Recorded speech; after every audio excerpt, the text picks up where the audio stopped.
My sister-in-law didn't let my children use the family pool all summer, saying they were annoying. So we built a pool in our backyard for everyone. When my mother-in-law saw all the kids, she was shocked, and my sister-in-law went pale. No, Letizia, I already told you, today isn't a good day to swim. Amanda's voice dripped with false sweetness over the phone. Jaime and Sophia need their private time in the pool. You understand, right? Maybe you can go to the public pool. I gripped the phone tighter, seeing the disappointment on my children's faces as they overheard their aunt's rejection. It was the hottest day of the summer, and my 7-year-old twins, Leah and Lucas, had been begging all week to use the family pool. Amanda, it's 35 degrees out, I said, trying to stay calm. The public pool is crowded, and the kids haven't been able to swim at your house all summer. They're your niece and nephew.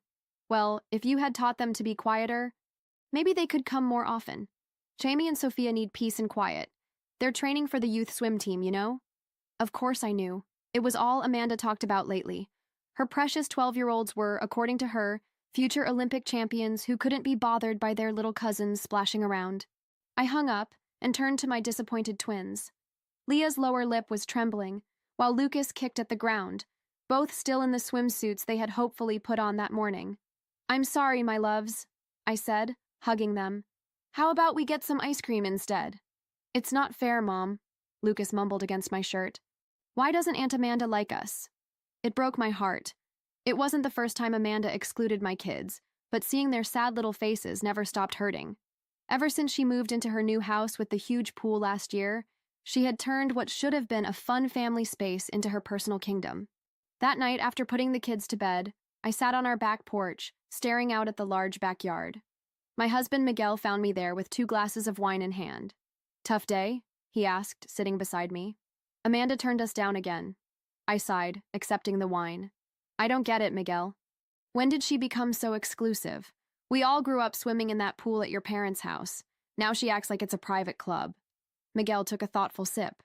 You know, I've been thinking, this yard is pretty big. I turned to look at him, raising an eyebrow. What are you suggesting? He smiled. Maybe I did a little research. Above-ground pools have come a long way, and with some construction, we could do something really special. Not just for us, but for other families too. I've noticed we're not the only ones Amanda's excluded. Remember Sarah from the corner house? Her kids aren't welcome either. Neither are the Thompson twins. I straightened, ideas starting to form. Are you saying what I think you're saying? A community pool. Nothing fancy, but a place where all the kids can swim. Safe, supervised, inclusive. I looked at our yard with fresh eyes. The space that had always seemed too big suddenly felt full of possibility. It'd be a lot of work. I've got some savings, Miguel said. And I bet if we reach out to other families, they'll want to help. We can create something truly special here, Lisa. Something that brings people together rather than tearing them apart. As we planned, sitting there, I felt my excitement growing. This could be more than a pool. It could be a statement about the type of community we wanted to build. The next morning, I started making calls.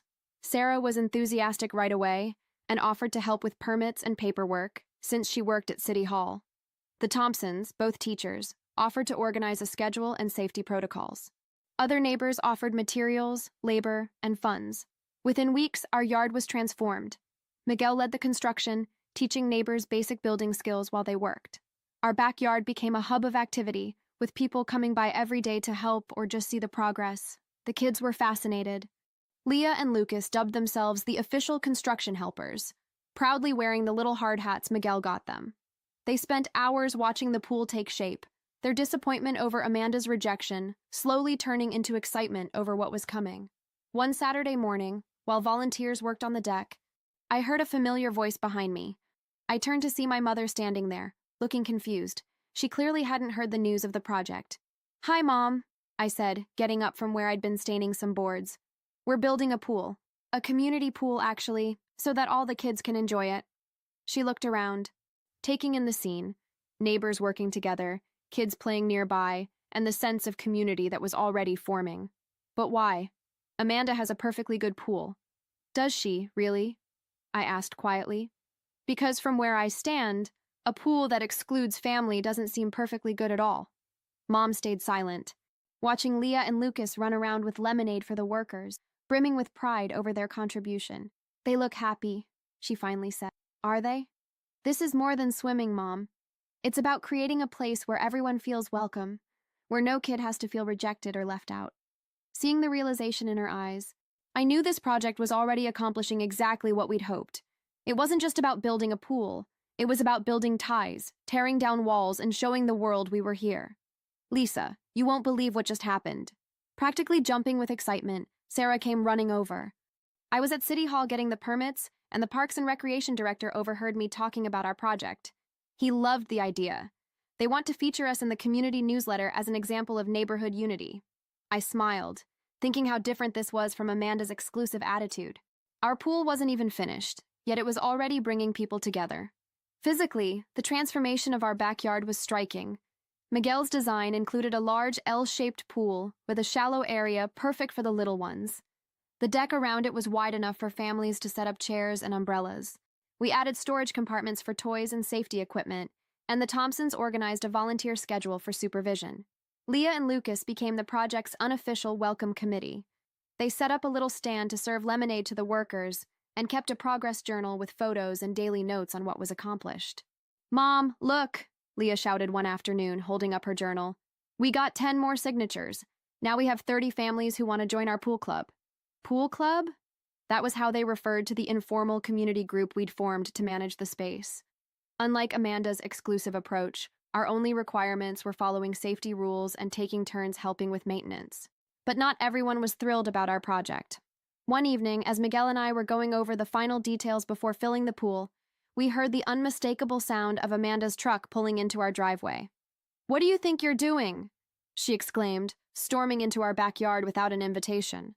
"Mom told me about this public puddle you're building." Her voice slashed through the air like a razor blade, cutting off the sound of tools and laughter. Everyone in the yard, Sarah, the Thompsons, even the small group of kids playing with water guns, turned at the same time. Miguel put down the drill. I slowly stood up from where I had been arranging the inflatable toys that Lucas and Leah had left in a corner. Amanda hopped down from her truck like she was walking into a courtroom to deliver a verdict. Her sunglasses were perched in her blonde hair like an invisible crown, and she wore a white blouse that was definitely not meant for dusty or cement-filled settings. "We didn't know we needed your permission to use our own yard," Miguel said, wiping his hands on a rag. "I'm talking to Lisa, thank you," Amanda snapped, turning to me with that stretched smile she wore when she was about to be unpleasant. I said nothing. I waited. I knew she hated that. "Mom told me about this eyesore," she said, pointing at the pool. "A community project? Seriously, Lisa, now you're pretending to be some kind of neighborhood saint?"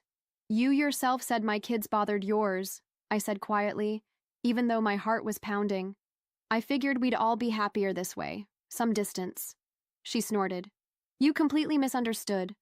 I said Jaime and Sophia need focus. They have goals. They can't be listening to screaming all the time. You know what it's like to have normal kids, not prodigies." I caught a movement out of the corner of my eye. Sarah and the Thompsons exchanged glances. Jaime and Sophia were behind the fence, watching silently.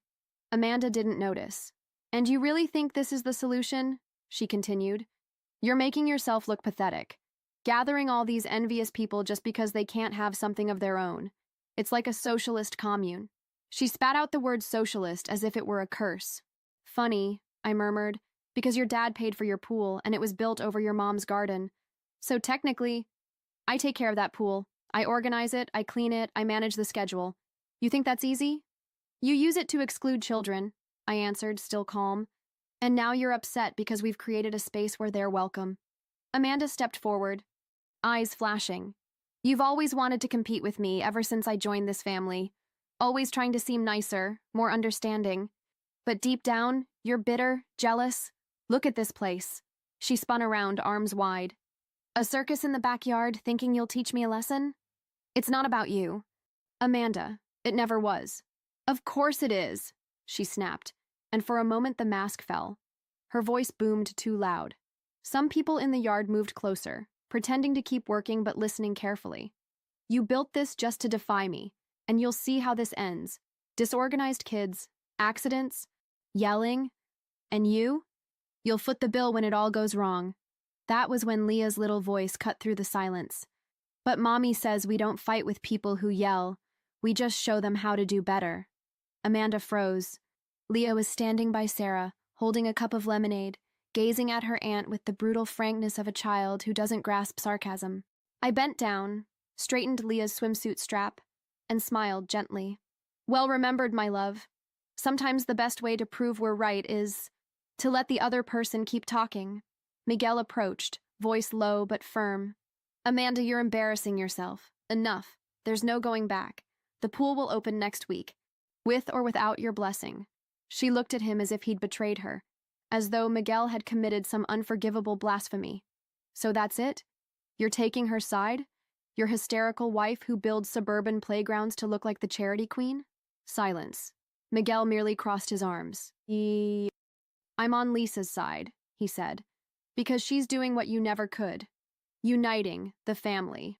A whistle rang out from somewhere. Someone clapped. Amanda spun around, red-faced, as if finally noticing that everyone was listening. Some people pretended to busy themselves. Others didn't even try to hide it. She stepped back, unsteady.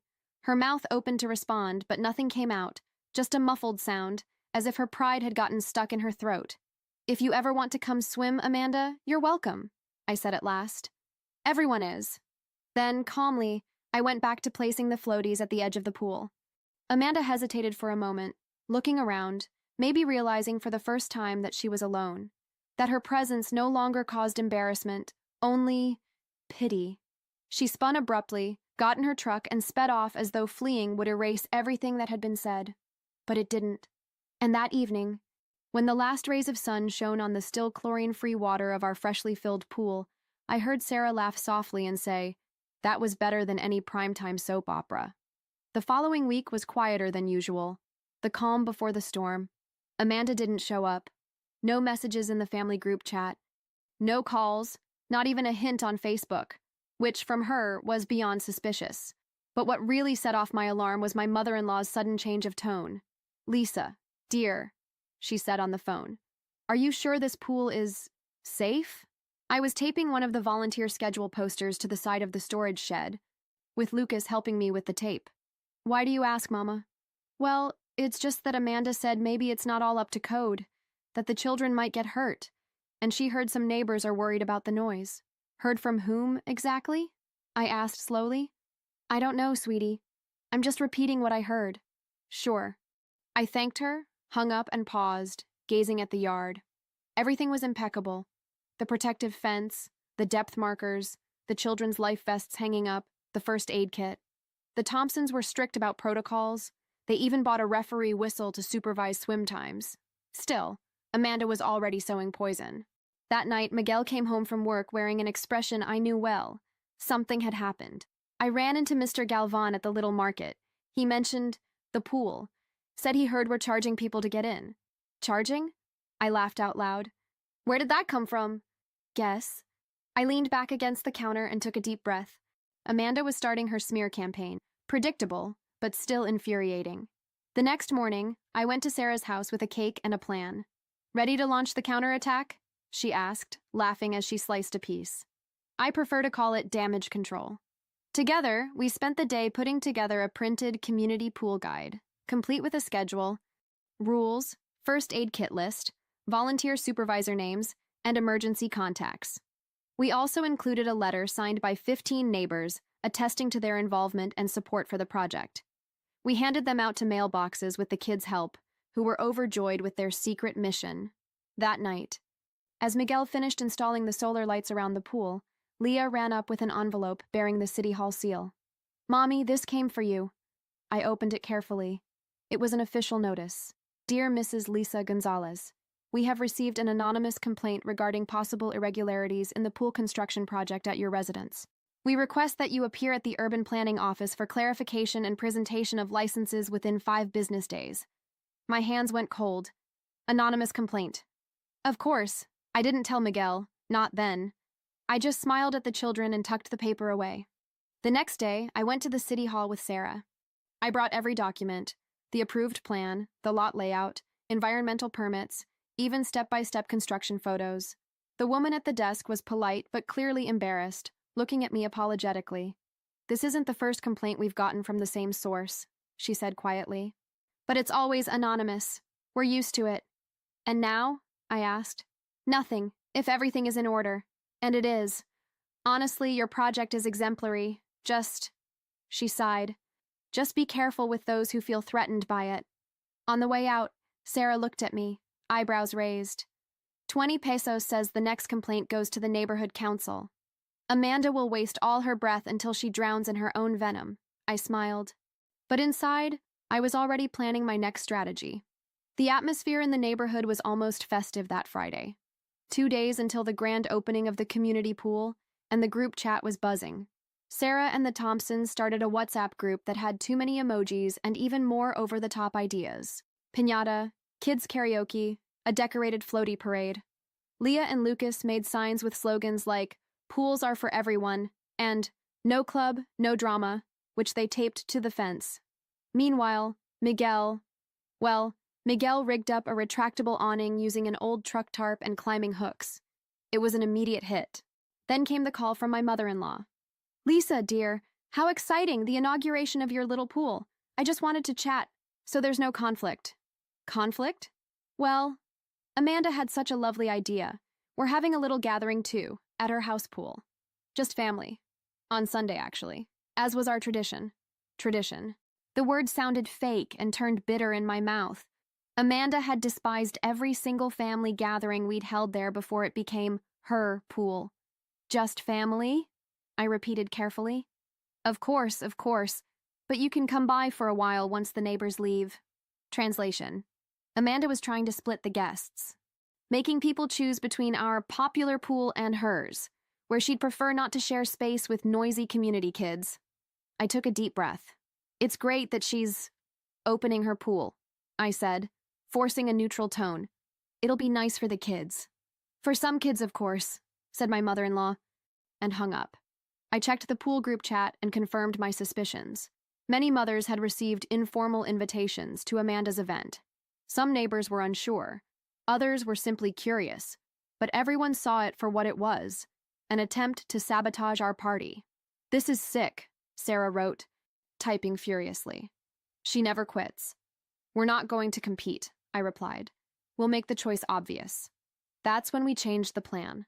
The new plan, our event would start in the morning with games, music, and a kids' painting workshop. In the afternoon, we'd hold the official pool opening with a symbolic ceremony. Lucas wanted to cut a ribbon with a toy sword, followed by a community lunch of potluck dishes brought by everyone. In the evening, a screen on the lawn with popcorn and a children's movie. Amanda? She had a barbecue with rented inflatable slides, and a guest list strictly for blood relatives only. Sunday dawned hot and cloudless. Our pool sparkled. Families began arriving with tables, umbrellas, dishes, and smiles. The Thompson twins brought cupcakes with blue frosting. Sarah prepared a Jell-O shaped like a floating raft. My mom showed up with a big tray of lasagna and a thoughtful look. "I saw the other invitation," she said, not needing to spell it out. "But I'd rather be where my grandchildren are happy." When we cut the red ribbon to the pool, with Lucas in a superhero cape, everyone applauded. It felt like a triumph, a sense of unity, a bloodless revenge. Later, while I was serving lemonade, I heard hushed voices near the fence. 3 kids were peeking through the slats on Amanda's side. I recognized one, Jaime, my sister-in-law's older son. He stood in silence, watching, maybe noticing how different it felt here. By then, everyone was in the shallow side of the pool, including the parents. Sarah was squirting water from a giant water gun, laughing like a child. Miguel helped Lucas build a water bomb. Leah was explaining the rules of a floaty race to 2 girls from down the street. And then, he came over. Jaime climbed up on one of the stones near the short fence, glanced back toward his mother's house, and jumped down to our side. A second later, he dove into the pool. A hush lasted 2 seconds. Then it was as if nothing unusual had happened. The kids welcomed him with cheers of "Yay!" and he quickly fit right in with the others. Only later did I notice Amanda standing behind the fence, arms crossed, face pale and tense. For her, it wasn't just a jump, it was betrayal. She didn't come in, didn't scream or try to stop the moment. Not then. Amanda stood there, unmoving, jaw clenched, eyes fixed on Jaime. He splashed around happily, filling a bucket to toss water with Lucas and 2 other neighbors. After a few seconds, Amanda disappeared from sight. I wondered whether she would swallow it or stir up a storm. I didn't have to wait long. Barely 15 minutes later, we heard the voice. Chimey! The shout cracked like a whip, cutting through the air, snuffing out laughter and music, and even the birds. Jaime froze, still with his feet in the pool. Amanda appeared at the edge of the yard but did not come in. She stood behind the fence like a judge calling out a foul line no one should have crossed. Get out of there, now. All eyes turned to him. Jaime looked at me, then at Miguel. He didn't ask for help. He just stood up slowly, as if waking from a dream, and walked to the fence. Amanda yanked open the small gate and grabbed his arm. Too hard to look motherly. What were you thinking? Have you lost your mind? Mom, it was just for a little while, he mumbled. A little while? With them? After everything I told you? She stared at us like we were zoo animals. I didn't say anything. Neither did Miguel. Only Sarah stirred, taking a step forward. But I discreetly put my arm out to stop her. Let Amanda hang herself. Amanda dragged Jaime back into her yard. A strange silence followed. The water in our pool rippled as if refusing to stay still. Lucas bit his lip. Leah clutched my hand. He didn't do anything wrong, she whispered. I know, sweetheart. The party went on, but it wasn't the same. Amanda's presence loomed like a ghost. Not because she was there, but because everyone had now seen what we'd only suspected before. Her control. Her humiliation. Her cruelty. By Monday, the story had traveled around the neighborhood. Sarah came over for coffee and brought news. Have you heard about the list? What list? Amanda drew up a code of conduct for any child who wants to hang out with Jaime and Sophia. Parents have to sign it. It's unreal. She pulled out the paper. It was printed with a bolded title, Family Coexistence Rules, Residence Amanda and Co. There were items like, no visits without at least 48 hours notice. No water games whatsoever with outside children. Only supervised interaction allowed with cousins under 10. I signed it with a laugh, then set it aside. But that afternoon, Leah came running inside with something in her hands. Mommy, I found this in our mailbox. It was an envelope with no return address, my name scrawled on it. Inside, a folded sheet of paper and a hastily scribbled note. I'm sorry about Sunday. It was fun there. Can I come again? Don't tell her. Jay? I stood still, the paper trembling slightly in my hand. Leah watched me curiously. It's from Jaime, right? I nodded, stashing the note in my pocket and kissing her forehead. Later, I went to Miguel's little tool shed and found an old clipboard. I wrote on top, Nighttime visitor log. I placed Jaime's note underneath. That would be our new tactic. We weren't going to fight Amanda. We'd just leave the door open for anyone who wanted to jump the fence of their own free will. Over the following days, traffic picked up. It started with Jaime. Then, 2 more cousins showed up at our fence one Tuesday afternoon, peering through the slats. Leah saw them first. Mom, Aunt Amanda's boys are here again. I stepped outside with a pitcher of juice and just smiled. Do you want to come in? They hesitated for a moment, then nodded. One, the younger, pulled off his t-shirt and ran straight to the water. The other was tense, glancing back over his shoulder, but came in as well. From then on, it became a frequent occurrence. Kids who previously weren't allowed to mix would drop by. Some asked permission at the gate. Others showed up alone, backpack in hand with flimsy excuses. I came to return Lucas's toy. My mom said I could just watch. Naturally, Amanda noticed, and she didn't like it. On Thursday, Jaime showed up again with a crumpled piece of paper in his pocket and restless eyes. She's mad, really mad. She said she's really going to report you this time. Report me for what?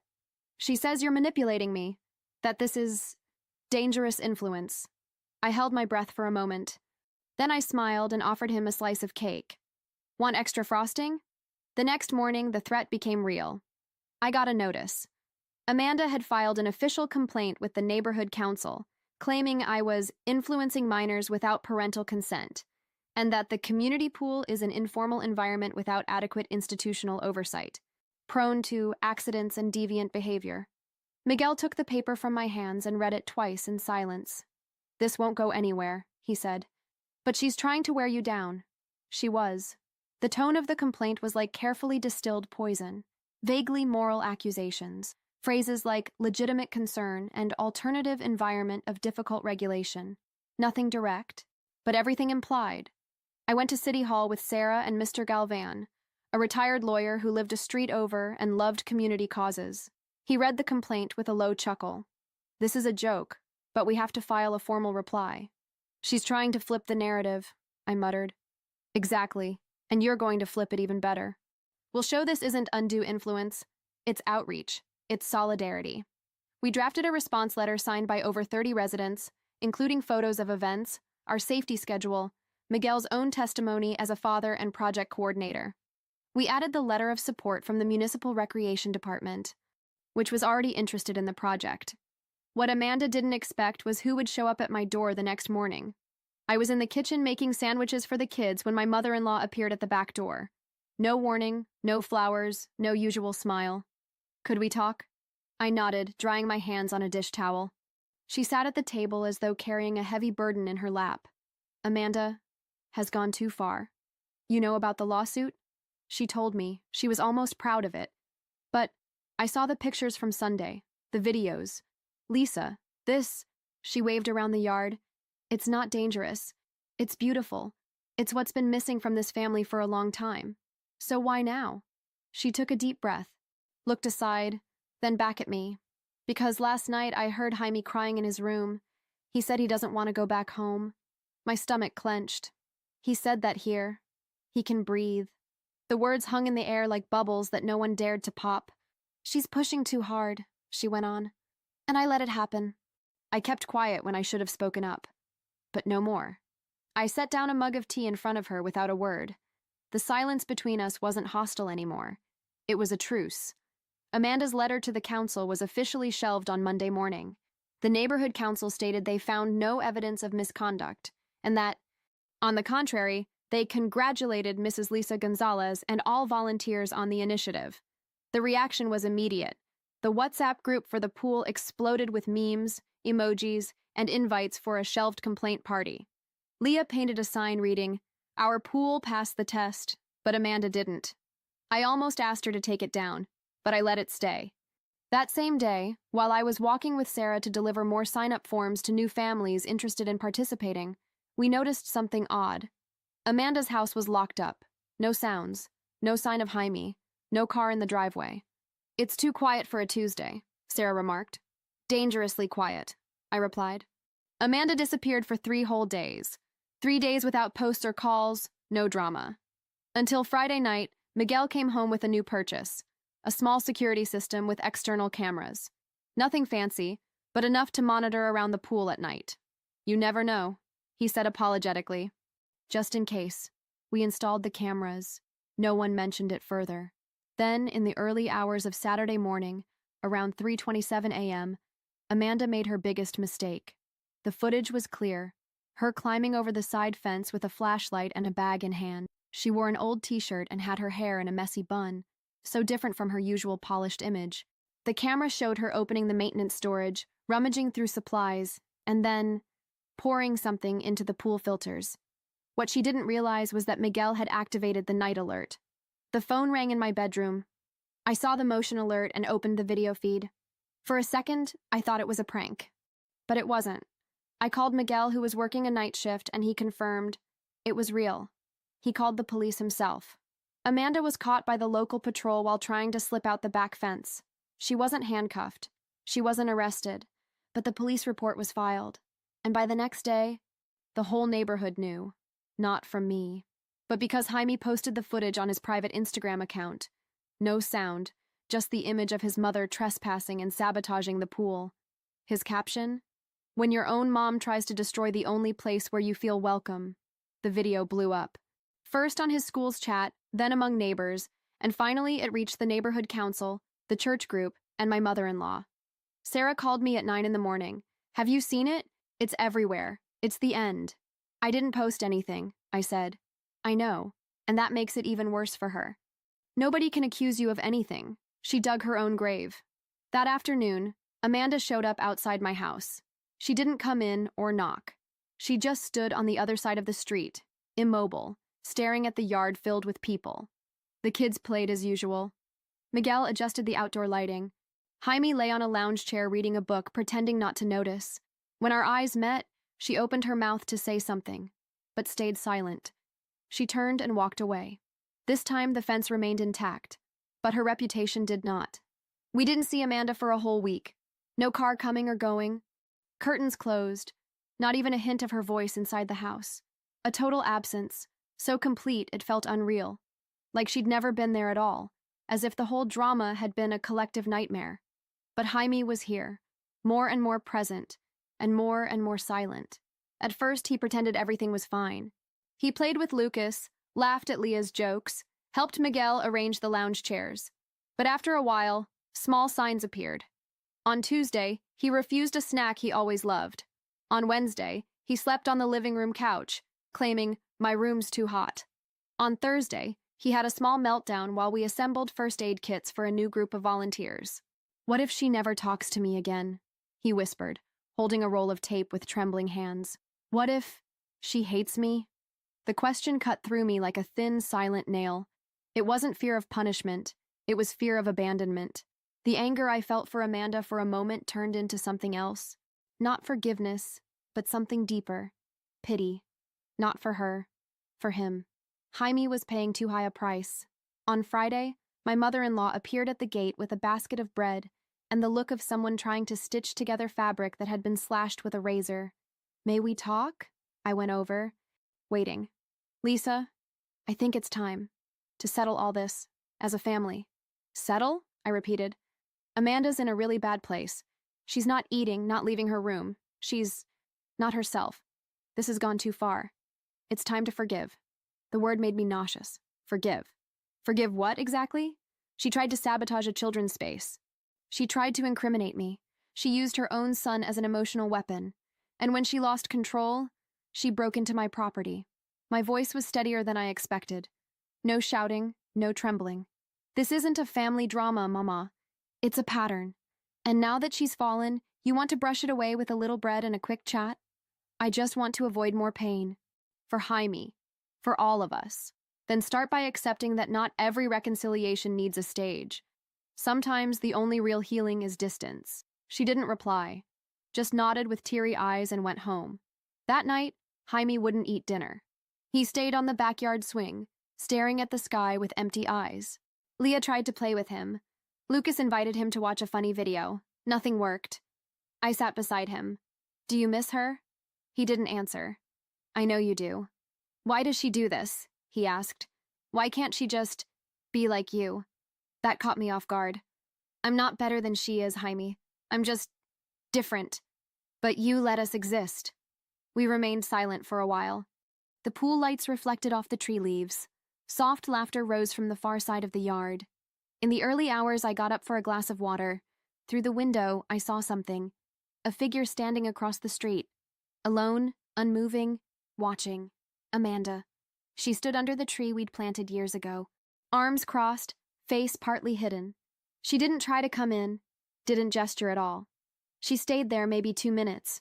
Then she left. I told no one. But I knew. The end was near. Sunday arrived, warm but not stifling. The pool water sparkled, decorated with banners, organized chairs, colorful bowls of fruit. We were unveiling the community plaque, a small ceremony Leah and Sarah had come up with. The plaque was simple, light wood, laser-engraved names. At the top, in larger letters, Los Sauces Neighborhood Community Pool, because everyone deserves a place below that. The names, Lisa, Miguel, Sarah, the Thompsons, then a long list of neighbors, volunteers, and supporters. It was a way to mark a new chapter in the neighborhood, a before and after. The event was set for 4 p.m. At 3:48, Amanda appeared. She wore a light blue jacket, sunglasses, her hair pulled back far too tightly for the hot weather. She walked up to the front gate. She didn't barge in. She just stood there, as if waiting to be invited. Miguel saw her first, and I felt him tense. "She's here," he said softly. Sarah moved to step forward, but I raised my hand. I went to the gate myself. Conversations quieted around us, but no one left. No one hid. It seemed everyone knew this moment would come. "Lisa," Amanda said in a rough, low voice. "Can I speak to Jaime? He's with his friends. I just wanted to see him, talk to him, tell him I'm sorry." There were no tears, no true remorse, just a generic apology, cold and hollow. She didn't want forgiveness. She wanted to erase her humiliation, regain her composure. Amanda, I said, this isn't the time to pretend nothing happened. You can wait for Jaime to come to you, or you can finally tell the truth. Here. Now. She went pale. What truth? That you tried to destroy the only space where your son was happy. That you exposed us, manipulated us, threatened us. You caused this. She swallowed. It's not that simple. No, I agreed. It's much simpler. You just don't want to admit it. Her eyes flicked around, seeking support, but everyone was standing firm, watching. The entire neighborhood, now united, had already chosen a side. That's when Jaime appeared. He came slowly, still dripping pool water, his t-shirt clinging to his body. He stopped next to me, looked at his mother. His eyes weren't angry, just tired. Amanda took half a step toward him. Jaime, you only came because there's going to be a photo, right? He asked quietly. Silence. Because people will see. Because if nobody was here, you'd still be locked in that room, making me think this was all my fault. Amanda stammered, but Jaime went on. I don't want to live with the fear of breathing wrong around you anymore. I don't want to feel like a burden or a project. I just wanted to be your son, but you want a trophy. His words fell like nails onto the ground, loud and heavy. Amanda sagged, as if each word hollowed her out from the inside. Then I'm staying with them, Jaime said, motioning to us. Staying with the people who accept me the way I am. Amanda didn't reply, didn't argue, didn't ask for a second chance. She just nodded, and she left, this time without looking back. That night, we unveiled the plaque. Miguel took photos. Sarah made a toast with passion fruit juice. Jaime attached the final little plate in the corner, smiling faintly. He seemed lighter, still hurt, but free. Leah said he looked less blurry. Lucas wrote, "Really welcome Jaime," on a piece of paper and stuck it to the patio umbrella. And me, in the midst of everyone, realized this was never just about a pool. It was about invisible fences, and about who decides to tear them down.